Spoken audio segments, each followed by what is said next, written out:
July August হত্যাকাণ্ডের বিচার হবেই জানিয়ে প্রধান উপদেষ্টা ডক্টর ইউনূস বলেছেন, শেখ হাসিনাকেও ভারত থেকে ফেরত চাওয়া হবে। রবিবার সন্ধ্যায় জাতির উদ্দেশ্যে দেয়া ভাষণে কথা বলেন তিনি। ভাষণে আরও বলেন, প্রয়োজনীয় সংস্কারের সিদ্ধান্ত হয়ে গেলে নির্বাচনী রোডম্যাপ দেয়া হবে।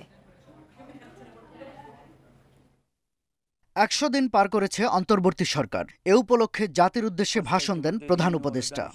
অন্তর্বর্তীকালীন সরকারের প্রথম ১০০ দিন অতিক্রম করলাম।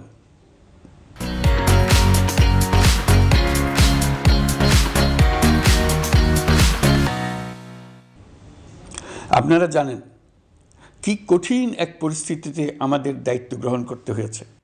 তিনি জানান, জুলাই আগস্টে ১৫০০ ছাত্র শ্রমিক জনতা শহীদ হয়েছে, আহত হয়েছে প্রায় ২০,০০০। এসব হত্যাকাণ্ডের বিচার হবেই। প্রতিটি হত্যার বিচার আমরা করবই। জুলাই আগস্ট হত্যাকাণ্ডের বিচারের যে উদ্যোগ আমরা নিয়েছি তার কাজও বেশ ভালোভাবে এগিয়ে যাচ্ছে।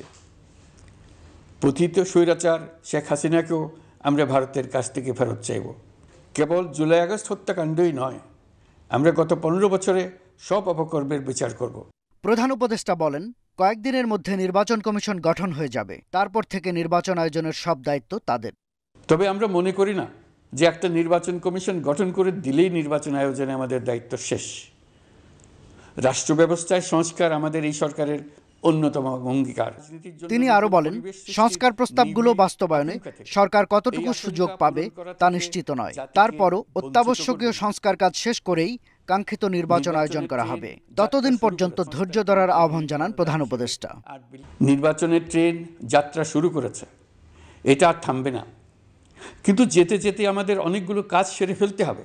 এই ট্রেন শেষ স্টেশনে কখন পৌঁছবে সেটা নির্ভর করবে কত তাড়াতাড়ি আমরা তার জন্য রেল লাইনগুলো বসিয়ে দিতে পারি, আর তা হবে রাজনৈতিক দলসমূহের ঐক্যমত্যের মাধ্যমে।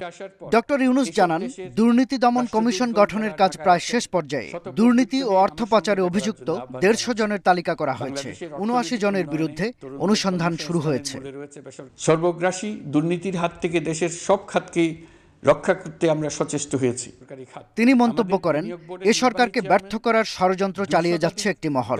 কেউ যাতে বিভেদ সৃষ্টি করতে না পারে সেজন্য সবাইকে সতর্ক থাকার আহ্বান জানান প্রধান উপদেষ্টা।